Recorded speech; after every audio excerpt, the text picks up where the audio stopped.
Let's turn to one of the most widely read and skillfully crafted writers of the modern era, William Somerset Maugham.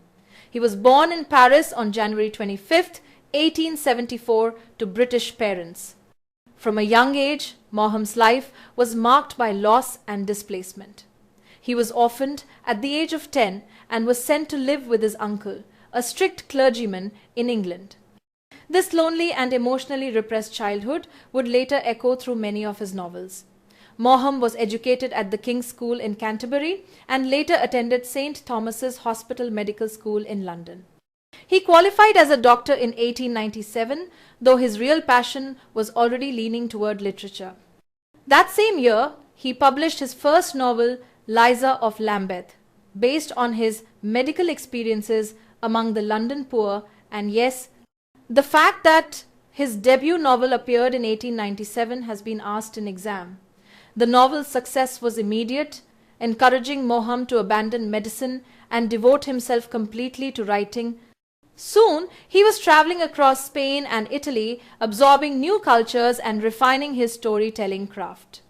By 1908, Maugham had achieved remarkable theatrical success. 4 of his plays were running simultaneously in London, making him one of the most popular dramatists of his time. But Maugham was not merely a writer of domestic dramas. During the First World War, he worked as a secret agent, serving British intelligence in Switzerland and Russia, experiences that later inspired his spy stories. After the war, in 1928, he purchased a villa on the French Riviera at Cape Ferrat, where he would live and write for many years. His greatest novels include Of Human Bondage, published in 1915, a semi-autobiographical masterpiece that has been asked in exam, The Moon and Sixpence, from 1919, inspired by the life of the painter Paul Gauguin, also tested in exam, Cakes and Ale from 1930, which humorously caricatures writers like Thomas Hardy and Hugh Walpole, again noted in exam, and The Razor's Edge, from 1944, which follows a war veteran's spiritual search, a title frequently asked in exam. Though his plays eventually went out of fashion, his short stories only grew in popularity. Many of them depict Europeans in exotic or morally ambiguous settings, lonely colonial officers, disillusioned travelers, and restless wanderers. Collections like The Casuarina Tree, published in 1926, and The Mixture as Before in 1940 showcase his mastery of the short form. In The Summing Up, published in 1938, Maugham reflected on his philosophy of life, a blend of resigned atheism and skeptical realism. Maugham died in 1965, leaving behind one of the most widely read bodies of work in 20th century English literature. Now let's explore Maugham's most celebrated work, Of Human Bondage, published in 1915, a date that has been asked in exam. This novel stands as Maugham's masterpiece and is partly autobiographical, tracing the emotional and intellectual growth of a young man named Philip Carey. Philip, like Maugham himself, grows up as an orphan sent to live with a stern uncle at a vicarage, a detail that has been mentioned in exam. From childhood, he is haunted by a clubfoot, and this physical deformity becomes a powerful symbol of his emotional and social isolation. Philip begins his adult life searching for meaning through various paths: religion, art, love, and work. He first travels to Paris to study painting, hoping to find artistic fulfillment. However, realizing his limitations, he abandons art and returns to London to study medicine, just as Maugham did in his own youth. During his years in London, Philip meets Mildred, a cold and manipulative waitress, and becomes hopelessly infatuated with her. This destructive love affair consumes him financially, emotionally, and spiritually. He sacrifices his studies, his friends, and even his self-respect, a depiction of obsessive love that feels painfully real. After suffering heartbreak and humiliation, Philip gradually rebuilds his life. He finishes medical school and meets Sally, a kind, steady young woman who represents the possibility of genuine affection. When she becomes pregnant, Philip must re-examine his values. Does happiness come from chasing grand ideals or from accepting the simple beauty of everyday life? In the end, Philip's journey is not toward fame or wealth, but toward inner peace. He realizes that life's meaning lies not in achieving greatness, but in embracing ordinary happiness. This moral awakening gives the novel its universal resonance. Of Human Bondage explores human vulnerability, emotional dependency, and the search for freedom, the bondage of the title referring to all the attachments that tie us down. Let's begin with Cakes and Ale. Published in 1930, one of W. Somerset Maugham's most daring and insightful novels. The book, subtitled The Skeleton in the Cupboard, peels back the polite surface of English society to reveal its vanity, snobbery, and hypocrisy.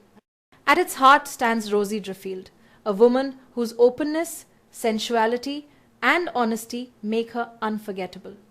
Maugham exposes the social snobbery directed against Rosie, and this very theme, society's prejudice toward her, has been asked in exam. While others dismiss her for her free spirit, the narrator Ashendin portrays her with warmth and admiration. Rosie's life becomes a kind of legend. She is not just a character, but a muse for many artists, including Ashendin himself, who remembers her not with regret but with affection. Through her, Maugham challenges the artificial moral codes of English respectability.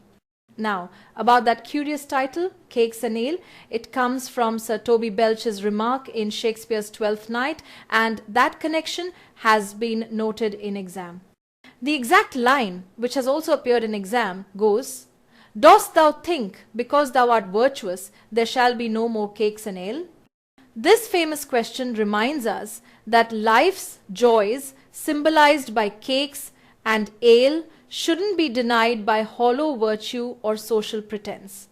The phrase itself, by the way, is also found in Aesop's fable, The Town Mouse and the Country Mouse, whose moral teaches that it's better to eat beans and bacon in peace than cakes and ale in fear.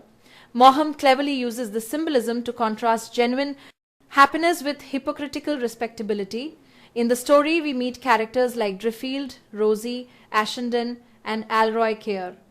Through Ashendin's flashbacks, we see his youthful memories of Rosie and her affair with the novelist Driffield. That recollection from Ashendin's perspective has been tested in exam, so keep it in mind. At its core, the novel explores the conflict between free-spirited humanity and social convention. Alroy Keir, the biographer, tries to sanitize Driffield's image for public admiration, while Ashendin reminds us that Rosie was the true muse of life. The irony is powerful. Society worships Driffield, the great author, yet forgets Rosie, who was his inspiration. So what do the cakes and ale finally mean? They represent the pleasures of life, the joy of love, and the beauty of honest feeling things that polite society too often suppresses. As the novel closes, Rosie stands as a symbol of genuine humanity, flawed, vital, and unforgettable, while everyone else fades into the dullness of moral pretense. Now, let's move back a little to 1919, when Maugham published another celebrated work, The Moon and the Sixpence. This novel was loosely inspired by the life of French painter Paul Gauguin, and that fact has been asked in exam. The story follows Charles Strickland, a London stockbroker who one day abandons his comfortable family life to pursue his passion for art. He shocks everyone by walking away from his wife, his children, and his job, all for a dream no one understands.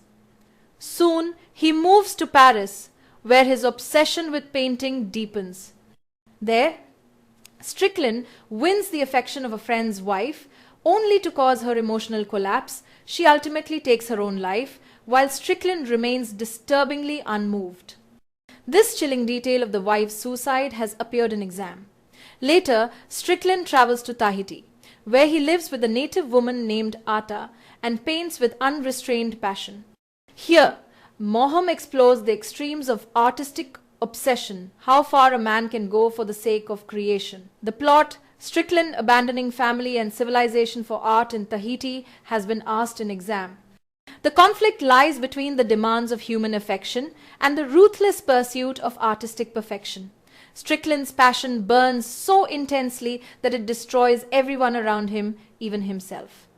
At the climax, Strickland creates a masterpiece, a painting of unimaginable beauty, just as he is blinded by illness. He dies soon after, leaving behind a work that no one fully understands, a symbol of how art demands sacrifice and beauty emerges from pain. Through Strickland, Maugham dramatizes the price of genius, the loneliness, the cruelty, and the transcendence that often accompany great art. It's a haunting reminder that while society may worship art, it rarely forgives the artist. And finally, let's turn to Maugham's post-war masterpiece, The Razor's Edge, published in 1944, and yes, that publication year has been asked in exam. The novel opens with an intriguing epigraph from the Kathopanishad, one of India's ancient philosophical texts, and that reference too has appeared in exam.